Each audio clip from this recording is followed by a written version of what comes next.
Man, you are doing some cool stuff. Well, thank you. We had Peter Hirschberg and Steve Jurvetson bragging all about you earlier. Oh, excellent. Evan excellent. was on stage Okay, earlier. good. That's what So we're now we to get to actually hear from you. Okay. So give everybody, again, who you are, what you're working on, and then what Swytch is doing. A little background. I've been at the MIT Media Lab for the last 7 or 8 years. And my background, PhD and everything, has been in AI and linguistics. My focus in the Media Lab has been on machine learning, data, actually how to give people control over their data, and that sort of morphed into how we design sort of self-organizing systems, self-executing contracts. Before I was at MIT, I was at Harvard at the law school at the Berkman Center. And there, I ran something called a law lab where we developed sort of self-executing contracts, applied genetic algorithms to contracts. So it was all moving to this idea of what happens when everything goes digital. And we had a nonprofit that we set up called ID Cubed to look at decentralized services. This was before Bitcoin and blockchain, actually. And then when that came in, that sort of, it really hit home. Something clicked. Yeah, clicked. I mean, it's, okay, this is really happening. This is scale. And I think the big element there was also the tokenomics and the incentive system.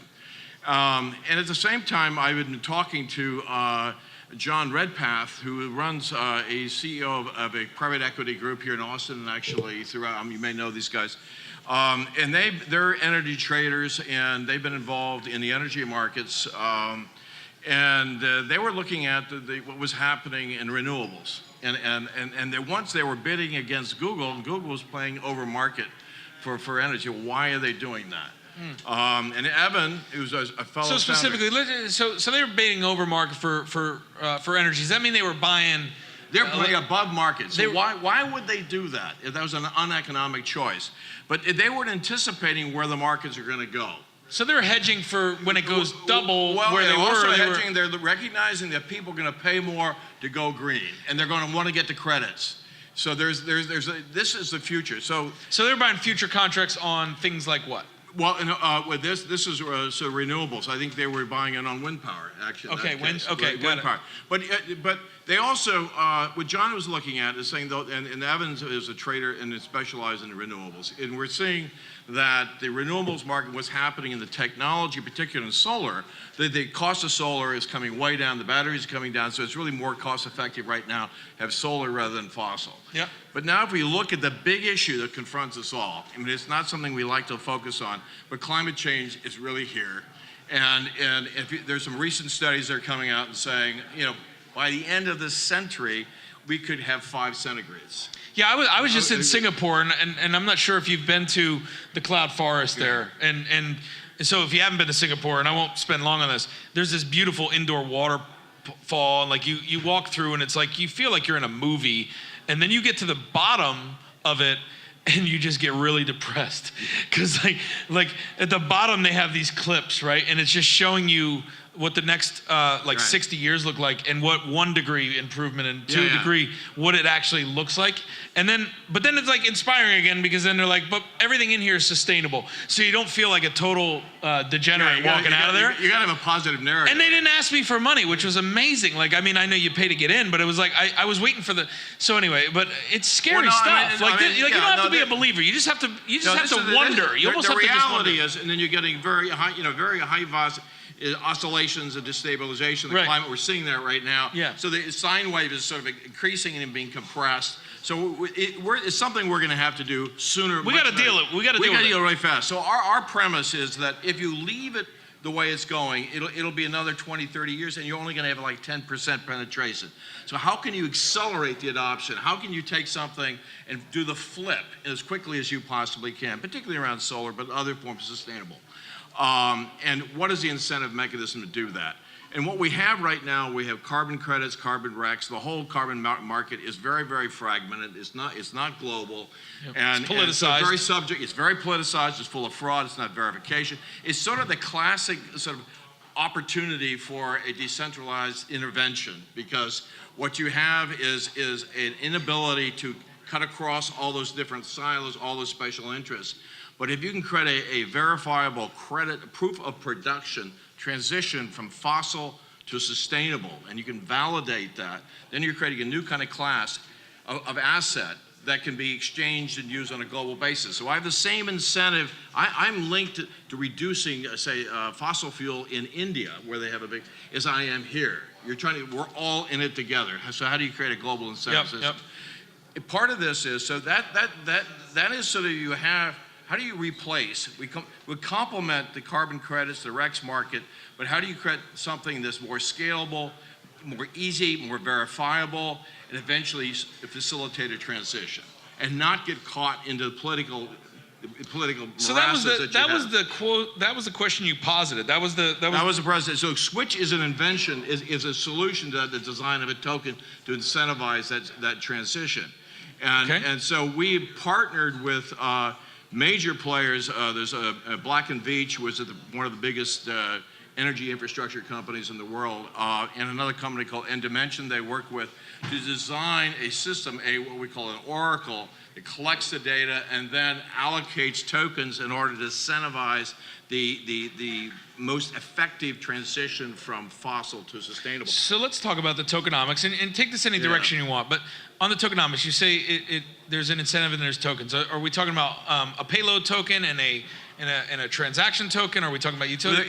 Break down the tokenomics. Okay. Well, there are some key concepts here. I mean, one is that there's an incentive token to contribute data, but there's also incentive token to do proof of production. So if I can prove any place in the world, and you have an app, we have an app sort of on your mobile phone that you can do this. I can prove that I made the transition, and I can monitor the IoT device, or I can take it off the microinverter and be able to verify that. Then I will be given tokens that have liquidity. Now, okay. How do they get to the liquidity? Well, yeah, so okay, you can get there. You don't have to answer right away. Yeah, set it up. Yeah. So we're a partner with Bancor. So we've done a lot with Bancor. I'm an advisor to them. They're an advisor to us. There's a whole Bancor network.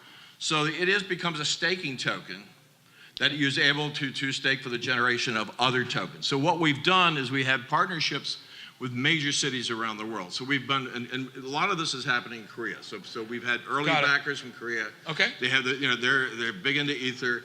Yep. So we've met with the mayors of Seoul. We have MOUs with Seoul, and so like 6, 7 different Korean companies of doing an MOU in Barcelona. And the incentives for cities is that, particularly Asian cities, they want to transition as quickly as they can to get rid of the pollution, and they want to create a local economy. So they're going to be able to stake their local economy with a sustainable token. I'm gonna pick this stuff apart, because I mean this is cool stuff. So they're gonna get rid of the pollution. How? And I'm gonna assume how they're gonna get rid of it is because of the incentive chain. Right. They're going to do more renewable than what they're currently doing, which is going to destack that country. So how fast? I mean, how fast are we talking about? I mean, I've been to Asia, and like there's parts of Asia that are nice, and then there's parts that are really rough. Horrible. Like yeah. So what are we talking about? Are we talking about 10 years? Are we talking about like a year? Like how much of a difference, and at what scale can you start to see that difference measurably? What's interesting, what's interesting in Korea particularly is that is a commitment. It's amazing commitment from the mayors and the governors and the government, and it's not only just to have sustainability and go solar, but they want to be part of the next what they call the fourth industrial revolution. Sure. Yeah. So they want to have an infrastructure. There's data-driven, token-driven. They buy it. It's not a hard sell there. The same thing in Barcelona. Barcelona is really interesting because they have something called a District 22, and they're already issuing their own tokens. They want to create their own circular economy. They have we're very good friends with the CTO there, who's looking at creating a data commons, a token commons, and actually integrating these sort of the tokenomics into the transition to sustainable. But the idea is then now there's another component to this, is that I'm also with the City Science Group at MIT. And they have something called Cityscope, and they go around the world and they model cities. And they model the interdependence of different kinds of mobility patterns, housing patterns, and energy consumption. And they say, okay, how do we create a really vital city? We want a city that has these characteristics. And in some cases, Barcelona is a gold standard on this. Sure. So you want to be able to sort of have incentivize people to live and work. That actually has the biggest impact upon pollution. So how do you do that? And then ride sharing and not owning cars. Well, part of this is the designing tokens in such a way that incentivize the different kinds of behaviors. So there's some work that's done in mechanism design and economics. I don't know if people are familiar with that, where you have an objective function.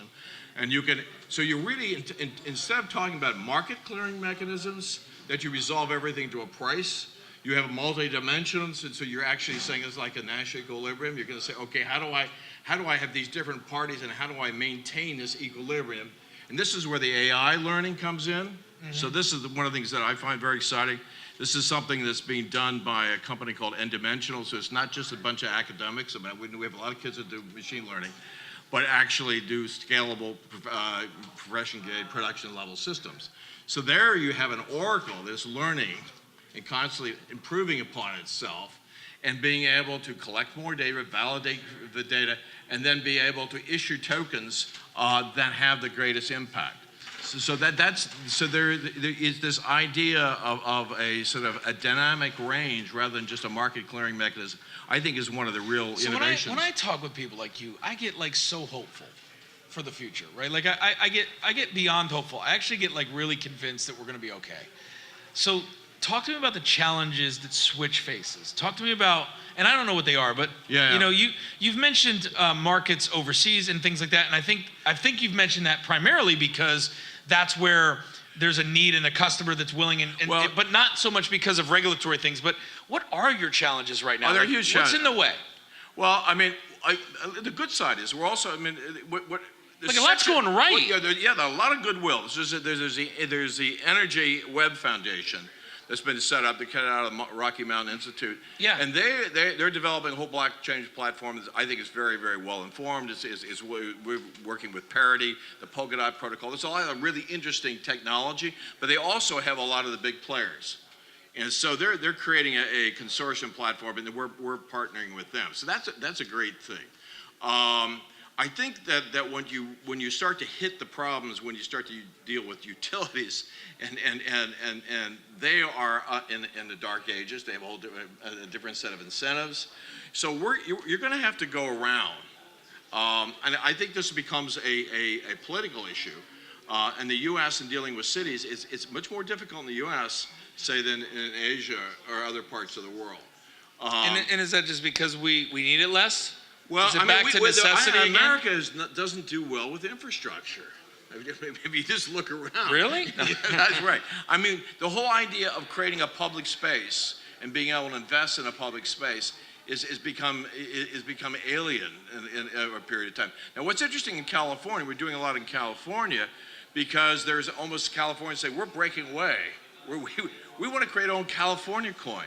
We're going to have our own energy policy. We'd like to do something with China. We'd like to do a trans-Pacific coin, have shared incentives. We're not going to. So there's the whole thing about what do you think happens there? I mean, like, what do you think really happens there? I mean, this could happen. Well, no, this is actually states aren't. That's not the only state that's thinking that way, by the way, right? No, I mean, we're working with Bancor to do something called Bretton Woods 2. So it's like rethinking Bretton Woods from the point of view of what you can do with crypto and new decentralized services, and what are the appropriate protocols. And so people are picking. You were saying earlier that you've seen something that grows so fast. I've never seen anything like this. I've been around for a long time. I was going to ask. I was going to say because you know, like I'm a young guy. Yeah. I'm not a puppy, but I'm a young guy. Yeah. And I'm looking at you, and I'm seeing this energy level. It's 8:40 something at night. I mean, I don't know how long your day's been. I know how long our day here's been. And you're on fire, and I'm like, I'm not wrong, right? Like, this is the most exciting time in our life. No. What I find is that you can go any of the four corners of the earth and people light up on this stuff.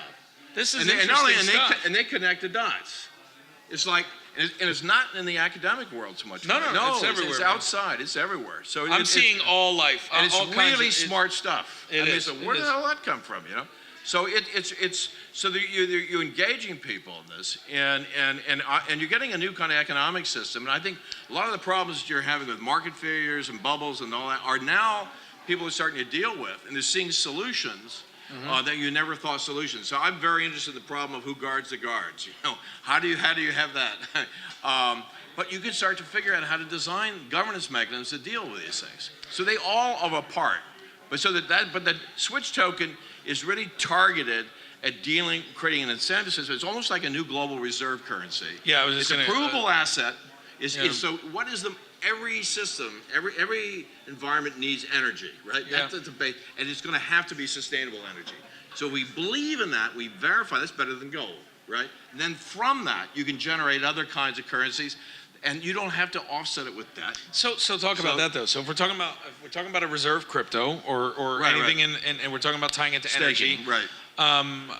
Talk about special drawing rights and you know, AC chain and the IMF, and like there's a lot of people that are trying to solve the, and we could argue about whether they're trying to solve it to stay in a centralized place, or whether right, they're right. trying to do it. Let's not get into that. Let's just talk about what the actual fragmentation from your perspective looks like of us moving in that direction, because there will be a reserve crypto. There's no doubt.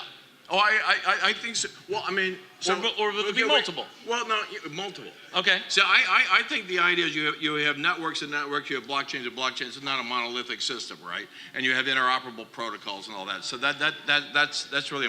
But if you look at what's happening with the cities, in other words, if we use a staking token in Korea, I can have conversion rights from that in better than in euro than Barcelona. So you're creating connectivity and liquidity among different cities that embody certain values and incentives, and those will be explicitly dealt with, and you can model them.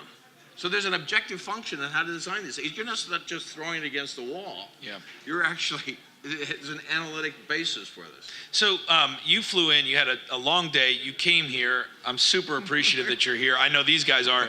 What's Swytch's ask? What does Swytch want everyone to know if they got? Well, I mean, there are a couple what's of the things. ask for today? So we have a pre-sale private sale right now. Okay. We're doing, Open to accrediteds and Yeah. yeah. It's subject to the same constraints Yep, that yep, we yep. have. Okay. We're doing a lot overseas. Sure. And that we're also interested in partnerships. I mean, everyone's saying, you know, this is a network, it is an ecosystem.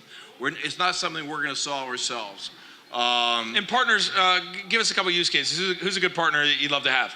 Well, we're now working with data centers. I mean, we'd like to have data centers be partners and convert and be able to say, we'll produce Swytch tokens, we'll do the conversion, we'll be part of the ecosystem. Those are major partners. I think Someone who was telling me for like 4 cents per kilowatt or something in Wyoming, they're producing it. they're producing energy. Like it's cheaper there than anywhere else. So I don't know if that's true or not. Well, but the cost is coming way down. But you even want to you know, globalize it and you want to accelerate it. Well, I'm just thinking if there's a debit and credit system, right? Could they exchange those credits into token, you know, and move that around the markets where it's not as efficient? Well, our goal is that our objective is to reduce carbon. So you get the most tokens where you have the biggest impact. So that would be Africa, the Caribbean. There'd be other places where they're using diesel. So if someone sets something up there, they say, "My God, you know, I can produce a lot more than I do in say Wyoming or California." Well, after we solve energy, can we solve plastic in the ocean? Can you figure that out? Because I really want to start eating fish again. When people looking at water, there's a whole. I mean, yeah, there's people out there doing that one. This idea of tokens as incentive systems and be able to actually have them work. Yeah, and then create liquidity across different kind of market. I think is really exciting. So when's your token sale, or it's open now? The private. We're gonna when the official token sale. Yeah. We've yet to announce it. It'll be about another month or so. Okay, but we're in a private sale right now. Okay, so somewhere in April you'll announce. Yeah. And then right now partners are, hey, come talk to us. Yeah, absolutely. All right, questions before we wrap up an amazing but long day. Questions? Yeah. Nope. Okay. No questions? All right, you guys are out. All right. Thank you. Doctor, thank you. Appreciate it, guys. Thank you.